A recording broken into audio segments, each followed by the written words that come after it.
तो जरा कल्पना कीजिए, एक 30 साल का वयस्क इंसान ऑफिस की एक बहुत ही अहम मीटिंग में बैठा है और उसका कोई आइडिया बॉस को पसंद नहीं आता और वो रिजेक्ट हो जाता है।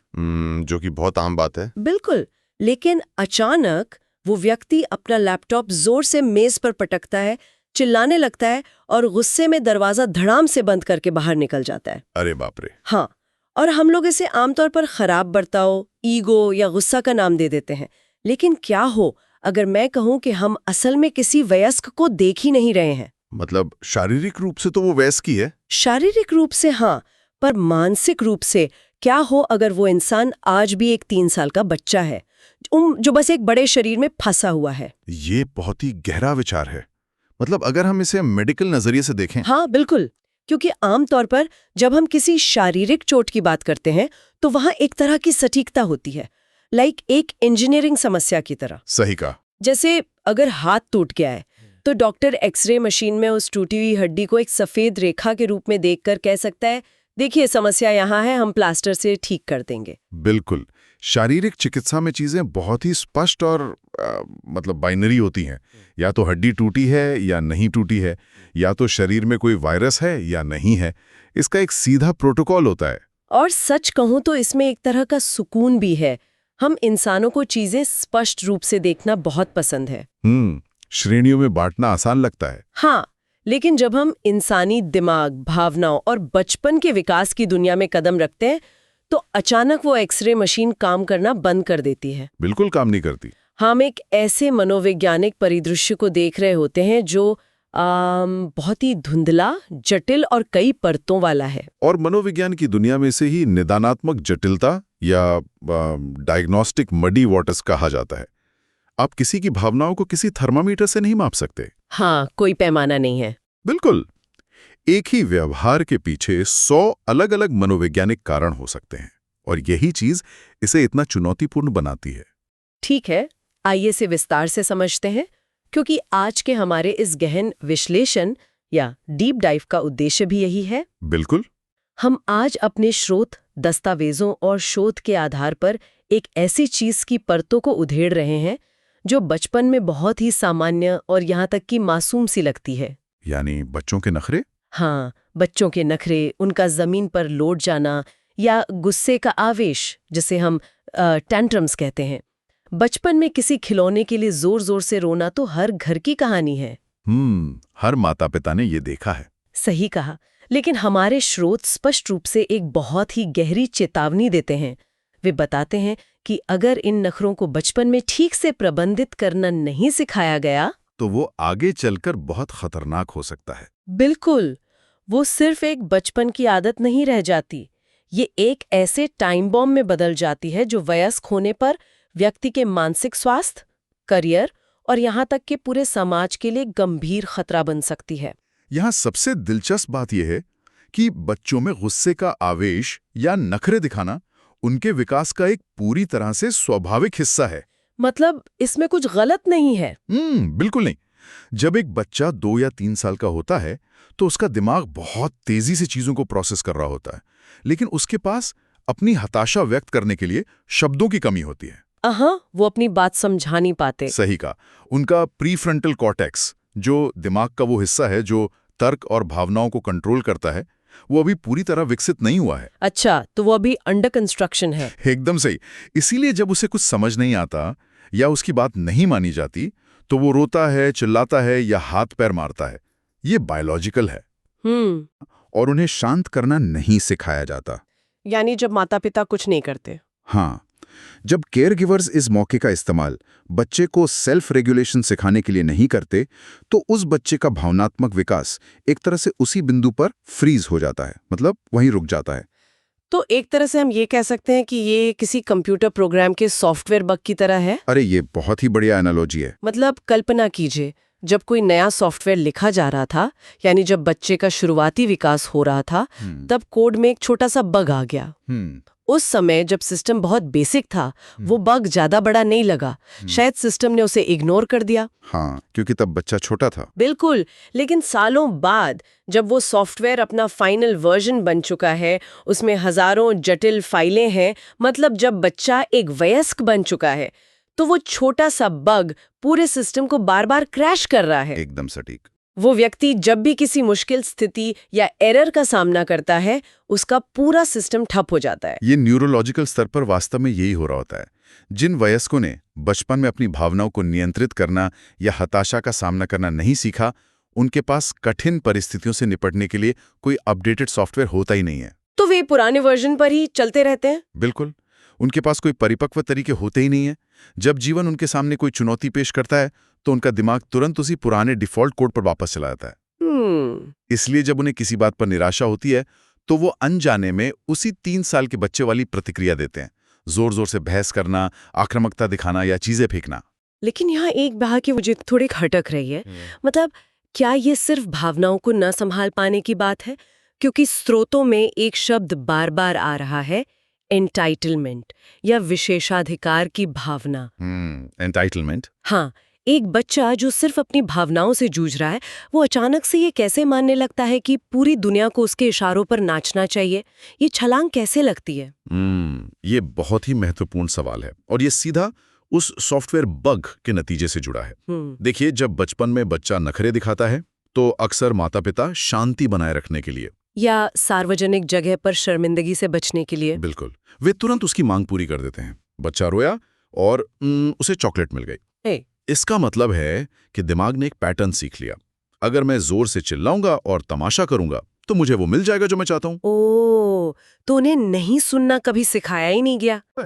इसलिए जब वे बड़े होते हैं तो वे अचेतन रूप से यही उम्मीद करते हैं कि दुनिया उनके माता-पिता की तरह बर्ताव करेगी। मतलब बॉस भी उनकी हर बात मानेगा। हाँ, और जब ऑफिस में बॉस उनका प्रमोशन रोक देता है या जब कोई उनका प्रस्ताव ठुकरा देता है तो वे ये बर्दाश्त नहीं कर पाते। उन्हें लगता है कि उनके साथ कोई बहुत बड़ा अन्याय हो रहा है। क्योंकि उनके सॉफ्टवेयर में ना सुनने का कोई कोड ही नहीं है। बिल्कुल नहीं है। यहाँ बात और भी ज्यादा रोचक हो जाती है, क्योंकि अभी तक हम सिर्फ बाहरी व्यवहार की बात कर रहे थे, जैसे कि चिल्लाना, नखरे दिखाना या अधिकार जताना। लेकिन हमारी स्रोत सामग्री एक बहुत ही गहरे और अंधकारमय पहलू की ओर इशारा करती है। वो ये है कि दिमाग के अंदर बायोलॉजिकल स्तर पर क्या चल रहा है, जो कि सबसे जरूरी हिस्सा है। हाँ, बचपन की ये सामान्य सी अनदेखी क्लिनिकल एंजाइटी या गंभीर मानसिक स्वास्थ्य समस्याओं में कैसे बदल जाती है। हाँ, इसके पीछे का विज्ञान बहुत ही स्पष्ट है। इसे खराब स्वनियमन या पुअर सेल्फ रेगुलेशन का न्यूरोलॉजिकल परिणाम कहा जा सकता है। न्यूरोलॉजिकल मतलब दिमाग की बनावट से जुड़ा हुआ? हाँ, जब कोई व्यक्ति अपनी भावनाओं को खुद शांत करना नहीं जानता तो उसका नर्वस सिस्टम, विशेष रूप से एमिगडाला, जो हमारे दिमाग का अलार्म सिस्टम है, वो हमेशा एक तरह के अलर्ट मोड में फंसा रहता है। अच्छा, ये ऐसा है जैसे आपके घर का फायर अलार्म हमेशा बज रहा हो, भले ही घर में आग न लगी हो। हमारे शोध स्रोत में एक बहुत ही गंभीर और विशिष्ट नैदानिक स्थिति का उल्लेख है, विघटनकारी मनोदशा विकार।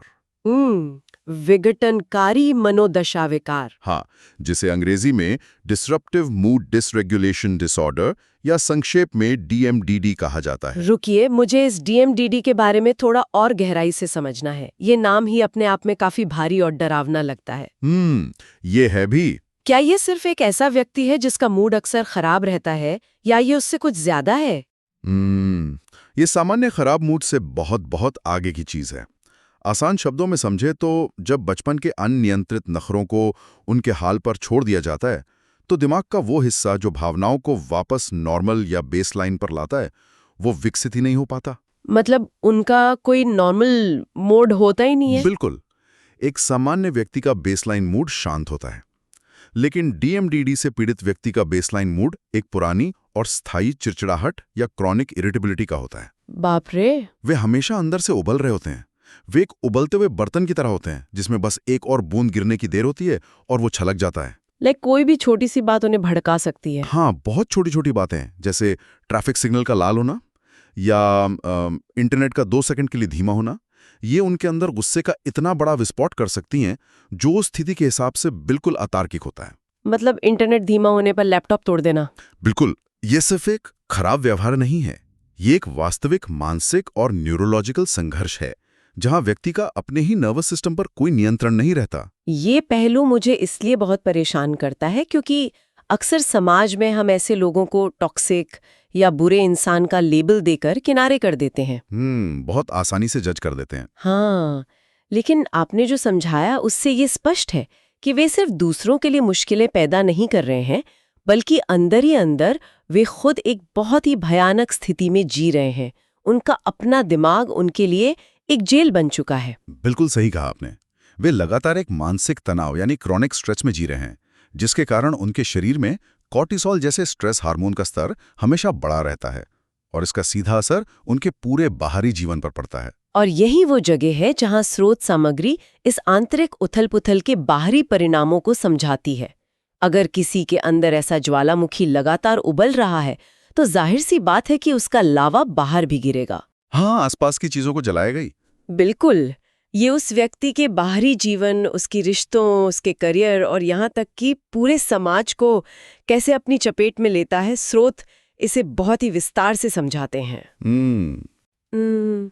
अगर हम उस सॉफ्टवेयर बग वाली एनोलॉजी पर वापस लौटें, तो अगर किसी का सिस्टम लगातार क्रैश हो रहा है और वो अंदर इस भयंकर एंग्जाइटी से जूझ रहा है, तो जाहिर है वो इससे बचने का रास्ता खोजेगा। बिल्कुल खोजेगा। क्या यही कारण है कि ऐसे लोग अक्सर अनुचित मुकाबला तंत्र या मैलएडैप्टिव कोपिंग मैकेनिज्म्स का शिकार हो जाते? क्या वे कोई खतरनाक पैच डाउनलोड करने की कोशिश कर रहे होते हैं? ये एक बहुत ही सटीक तरीका है इसे देखने का। जब आपके पास अपनी भावनाओं को स्वस्थ तरीके से प्रोसेस करने का सॉफ्टवेयर नहीं होता, तो आप बाहर से कुछ ऐसा ढूंढते हैं जो आपके सिस्टम को जबरदस्ती शांत कर सके, या शायद दर्द को सुन कर सके। बिल्कुल। ये अत्यधिक शराब पीना हो सकता है, नशीली दवाओं का सेवन हो सकता है, या जुआ खेलना, अत्यधिक खरीदारी करना, और यहाँ तक कि घंटों तक सोशल मीडिया पर डूम स्क्रॉलिंग करना भी हो सकता है। मतलब कुछ भी जो ध्यान भटका सके। हाँ, वे अपनी उस गहरी हताशा और लगातार बज रहे अलार्म से भागने के लिए इन हानिकारक आदतों को एक पैच की तरह इस्तेमाल करते हैं। लेकिन समस्या यह है कि ये पैच असल में एक वायरस है जो उनके सिस्टम को और खराब कर देता है। सही कहा। लंबी अवधि में ये उनके मानसिक और शारीरिक हार्डवेयर को पूरी तरह नष्ट कर देता है। और इसका असर सिर्फ उनके शरीर तक ही सीमित नहीं रहता। जब हम एक ऐसे व्यक्ति की कल्पना करते हैं जो इतनी भावनात्मक अस्थिरता से गुजर रहा है, तो सबसे पहला और सीधा प्रहार उसके निजी रिश्तों पर होता है। परिवार और दोस्तों पर। मेरा मतलब है, अगर कोई व्यक्ति बात बात पर ऐसे ही भड़कता रहेगा, तो उसके आसपास रहना किसी के लिए भी कितना थका देने वाला होगा। यह एक मानसिक प्रताड़ना की तरह है। ऐसे व्यक्तियों के दोस्त, परिवार वाले या उनके जीवन साथी हमेशा एक खौफ में जीते हैं। डर लगा रहता होगा उन्हें। हाँ, वे हर वक्त ये सोचते रहते हैं कि पता नहीं उनकी कौन सी बात या उनका कौन सा काम विस्फोट का कारण बन जाए। इसे वॉकिंग ऑन एग शेल्स कहा जाता है, जैसे आप किसी बारूदी सुरंग के बीच से गुजर रहे हों। बहुत ही भयानक स्थिति है। बिल्कुल। कोई भी स्वस्थ, परिपक्व और सुरक्षित वयस्क रिश्ता इस तरह के लगातार भावनात्मक उतार चढ़ावों को नहीं झेल सकता। एक लिमिट होती है हर चीज की। एकदम सही। एक समय के बाद सामने वाला व्यक्ति पूरी तरह से थक जाता है, जिसके परिणाम स्वरूप या तो रिश्ते टूट जाते हैं, तलाक हो जाते हैं, या वो व्यक्ति समाज में पूरी तरह से अलग थलग पड़ जाता है। और जो बात इसे एक भयानक दुष्चक्र या विशिष्ट साइकिल बनाती है, वो ये है कि ये अकेलापन उनके मानसिक स्वास्थ्य को और भी बदतर कर देता है। सही कहा? बिल्कुल सही। हताशा से रिश्ते टूटते हैं, और रिश्ते टूटने से जो अकेलापन आता है, वो उस हताशा और गुस्से को और भी ज्यादा बढ़ा देता है। हाँ, वो और ज्यादा कट जाते हैं सबसे। लेकिन ये तो हुई घर की बात। ऑफिस या कार्यस्थल पर क्या होता है? क्योंकि रिश्ते तो फिर भी भावनाओं पर चलते हैं, लेकिन पेशेवर दुनिया तो पूरी तरह से परिणामों और तर्क पर आधारित होती है। वहां तो कोई आपके नखरे नहीं झेलेगा। कार्यस्थल पर इसके परिणाम सबसे जल्दी और सबसे क्रूरता से सामने आते हैं। पेशेवर माहौल में भावनात्मक स्थिरता और सहयोग की सबसे ज्यादा जरूरत होती है। टीम वर्क चाहिए होता है। बिल्कुल। अगर कोई व्यक्ति आलोचना को बर्दाश्त नहीं कर पाता, या अगर उसे लगता है कि उसके काम में निकाली गई गलती असल में उस पर एक व्यक्तिगत हमला है, तो वो आक्रामक हो जाता है। मतलब फीडबैक को ईगो पर ले लेते हैं। हाँ, कल्पना कीजिए कि किसी प्रोजेक्ट में बदलाव करने को कहा गया और वो व्यक्ति अपने सहकर्मियों पर चिल्लाने लगे या काम करने से ही मना कर दे। ऐसे लोगों को बहुत जल्दी नौकरी से निकाल दिया जाता है। जाहिर है, कोई ऐसी टॉक्सिक ऊर्जा क्यों बर्दाश्त करेगा? सही कहा। वे कभी भी किसी टीम के लीडर नहीं बन पाते, क्योंकि वे किसी और के दृष्टिकोण को समझ ही नहीं सकते। उनका करियर ग्राफ अक्सर बहुत ही अस्थिर होता है। वे बार बार नौकरियां बदलते हैं या उन्हें निकाल दिया जाता है। ये सब सुनकर एक तस्वीर उभरती है, एक ऐसा व्यक्ति जो अंदर से परेशान है, जिसके रिश्ते टूट चुके हैं, जिसका करियर दांव पर है और जो नशे या गलत आदतों का शिकार हो चुका है। और अगर हम इसे व्यापक परिप्रेक्ष्य से जोड़कर देखें तो ये सिर्फ एक व्यक्ति की त्रासदी नहीं रह जाती। यहीं से ये समस्या पूरे समाज के लिए एक बड़ा खतरा बन जाती है। समाज के लिए? हाँ, हमारी स्रोत सामग्री एक बहुत ही डरावने परिणाम की ओर इशारा करती है, अपराध की प्रवृत्ति और हिंसा का बढ़ता जोखिम। रुकिए, ये हिस्सा मुझे थोड़ा उलझावा लग रहा है। मतलब क्या हम ये कह रहे हैं कि बचपन के नखरों को न संभालने से व्यक्ति सीधा अपराधी बन जाता है? हाँ, ये छलांग थोड़ी बड़ी नहीं लगती? क्या आप इसे स्पष्ट कर सकते हैं? ये एक जायज सवाल है। देखिए, यहाँ हम किसी योजनाबद्ध अपराध जैसे कि बैंक लूटना या कोई सोची समझी साजिश उसकी बात नहीं कर रहे हैं। अच्छा, तो किस तरह के अपराध? यहाँ बात हो रही है आवेगी अपराधों यानी इम्पल्सिव क्राइम्स और प्रतिक्रियाशील हिंसा की, जो अचानक गुस्से में हो जाते हैं। बिल्कुल, जैसा कि हमने चर्चा की, इन लोगों का एमिगडाला हमेशा हाई अलर्ट पर रहता है और इनके पास खुद को रोकने का कोई मैकेनिज्म नहीं होता।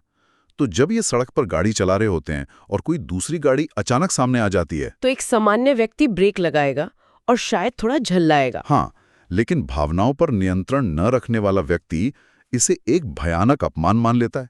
वो अपनी गाड़ी से बाहर निकलता है, दूसरे व्यक्ति पर हमला कर देता है या उसकी गाड़ी का शीशा तोड़ देता है। ओहो, तो इसे हम रोड रेज या पब में होने वाले अचानक के झगड़ों के रूप में देखते हैं। पल भर का गुस्सा और अगले ही पल वे सलाखों के पीछे होते हैं। बिल्कुल, और ये आक्रामकता घर के अंदर भी प्रवेश कर जाती है। मतलब डोमेस्टिक वायलेंस। हाँ, जब व्यक्ति को लगता है कि दुनिया उसे समझ नहीं रही है और जब हताशा का सामना करने का उसका एकमात्र तरीका चिल्लाना या चीजें फेंकना है, तो ये बहुत जल्दी घरेलू हिंसा और दुर्व्यवहार का रूप ले लेता है। ये तो बहुत डरावना है। वे अपनी शारीरिक ताकत का इस्तेमाल करके अपनी बात मनवाने की कोशिश करते हैं, ठीक वैसे ही जैसे एक बच्चा जमीन पर लौट कर करता था। लेकिन अब इस वयस्क शरीर में उनके पास दूसरों को गंभीर नुकसान पहुंचाने की ताकत है। अब मैं उस आखिरी और सबसे मनोवैज्ञानिक रूप से दिलचस्प बिंदु पर आना चाहूंगी, जिसका जिक्र हमारे स्रोतों में है। ये इन सभी हिंसक और आक्रामक व्यवहारों की जड़ को समझाता है। हॉस्टाइल एट्रीब्यूशन बायस। हाँ, इसे आक्रामकता की गलत व्याख्या या तकनीकी भाषा में हॉस्टाइल एट्रीब्यूशन बायस कहा गया है। ये मुझे पूरी तरह से व्यक्ति के दृष्टिकोण या उसके दुनिया को देखने के नजरिए से जुड़ा लगा। बिल्कुल, ये उनके देखने का नजरिया ही है। लेकिन रुकिए, मुझे ये समझने में थोड़ी दिक्कत हो रही है। क्या आप कह रहे हैं कि उन्हें सच में लगता है कि दुनिया उनके खिलाफ साजिश कर रही है? ये तो एक तरह का पैरानोया या भ्रम लगता है। ये पैरानोया नहीं है, ये एक संज्ञानात्मक विकृति या कॉग्निटिव डिस्टॉर्शन है। उनका दिमाग घटनाओं को प्रोसेस करने में गलती कर रहा है। अच्छा, कैसे?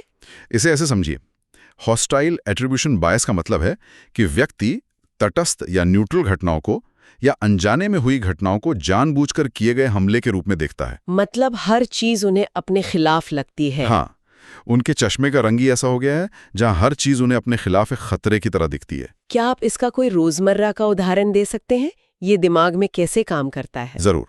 मान लीजिए कि वो व्यक्ति एक भीड़ भाड़ वाले बाजार में चल रहा है। अचानक कोई अजनबी गलती से उसके कंधे से टकरा जाता है और बिना कुछ कहे आगे बढ़ जाता है, जो कि बहुत आम बात है भीड़ में। बिल्कुल।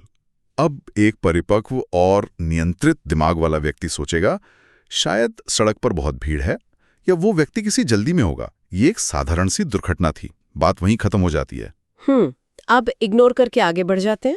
लेकिन जिस व्यक्ति में हॉस्टाइल एट्रीब्यूशन बायस है, उसका आंतरिक संवाद बिल्कुल अलग होगा। उसका दिमाग तुरंत उसे बताएगा, इसने जानबूझकर मुझे टक्कर मारी है, ये मुझे कमजोर समझ रहा है, ये मेरा सरेआम अपमान कर रहा है और मुझे नीचा दिखाना चाहता है। बाप रे! मतलब घटना बिल्कुल सामान्य थी, लेकिन उनके दिमाग ने पूरी एक कहानी गढ़ ली जहां वे एक पीड़ित हैं और सामने वाला एक हमलावर। बिल्कुल। और क्योंकि उन्हें लगता है कि उन पर हमला हुआ है, इसलिए उन्हें लगता है कि उन्हें अपना बचाव करना होगा। और बचाव के नाम पर वे खुद पहले आक्रामक हो जाते हैं। वे उस अजनबी के पीछे भागेंगे, उसे गाली देंगे या यहाँ तक कि मारपीट पर उतर आएंगे, सिर्फ एक छोटी सी टक्कर के लिए। हाँ, और सबसे दुखद बात यह है कि उस मारपीट के बाद भी उन्हें लगेगा कि वे सही थे, क्योंकि उन्होंने तो सिर्फ अपना बचाव किया था। समस्या पूरी तरह से उनके दिमाग के भीतर थी, लेकिन वे पूरी दुनिया से एक काल्पनिक युद्ध लड़ रहे होते हैं। ये सच में रोंगटे खड़े कर देने वाला है। तो इस सब का असल मतलब क्या है? हमने आज एक बहुत ही लंबी और गहरी यात्रा तय की है। बहुत गहरी। हमने शुरुआत एक 3 साल के बच्चे के जमीन पर लोटने और रोने से की थी, और अंत में हम कार्यस्थल की बर्बादी, टूटे हुए रिश्ते, डिप्रेशन और यहाँ तक कि जेल की सलाखों तक पहुँच गए। जो कि एक बहुत बड़ा सफर है। बिल्कुल। अगर हम इस पूरे गहन विश्लेषण को समेटें तो सबसे बड़ी और सबसे जरूरी सीख ये निकल कर आती है कि बच्चों के नखरों को सिर्फ बचपन का एक चरण या बड़े होंगे तो अपने आप ठीक हो जाएंगे मानकर टाल देना कितना बड़ा और कितना खतरनाक जोखिम है। ये जोखिम समाज को उठाना पड़ता है। सही कहा। जब कोई बच्चा किसी मॉल में रो रहा होता है तो माता पिता का लक्ष्य सिर्फ उस पल की शांति खरीदना या लोगों की नजरों से बचना नहीं होना चाहिए। उस समय बच्चे को अपनी हताशा से लड़ना, उसे समझना और खुद को शांत करना सिखाना अनिवार्य है। सेल्फ रेगुलेशन बहुत जरूरी है। भावनाओं को प्रबंधित करना सिखाना केवल उस समय के लिए नहीं है, यह एक सुरक्षित, स्थिर, सफल और समझदार वयस्क के निर्माण के लिए किया जाने वाला सबसे बुनियादी निवेश है। ये एक महत्वपूर्ण सवाल खड़ा करता है, और मैं चाहूंगा कि जो भी लोग इस चर्चा को सुन रहे हैं वे इस पर गहराई से विचार करें। हम अक्सर समाज में लोगों के व्यवहार को देखकर बहुत जल्दी फैसले सुना देते हैं। हाँ, हम तुरंत जज कर लेते हैं। बिल्कुल, लेकिन अगली बार जब हम अपने आसपास देखते हैं, शायद सड़क पर किसी को बेवजह लड़ते हुए और गाड़ियों के शीशे तोड़ते हुए, ऑफिस में किसी छोटी सी बात पर अपना आपा खोते हुए, या किसी दुकान में बिना बात के आक्रामक होते हुए, तो क्या हम वास्तव में एक परिपक्व वयस्क को देख रहे हैं? या फिर क्या हम एक ऐसे बड़े शरीर वाले बच्चे को देख रहे हैं जिसके बचपन के नखरों को कभी शांत करना नहीं सिखाया गया, जिसे कभी अपनी भावनाओं को संभालना नहीं बताया गया, और जो आज भी 20 या 30 साल बाद अपने अंदर की उसी पुरानी अनसुलझी हताशा से लड़ रहा है? ये सच में एक बहुत ही शक्तिशाली और नजरिया बदल देने वाला विचार है। एक्सरे मशीन भले ही हमारी भावनाओं की टूटी हुई हड्डियों को कभी न दिखा पाए, लेकिन इस तरह का व्यवहार चीख चीख कर ये गवाही दे रहा होता है कि वो सॉफ्टवेयर बग कहाँ से शुरू हुआ था और उसे कभी फिक्स क्यों नहीं किया गया। बिल्कुल सही। ये था हमारा आज का डीप डाइव। अपने आसपास के लोगों को और खुद को एक नए नजरिए से देखते रहिए।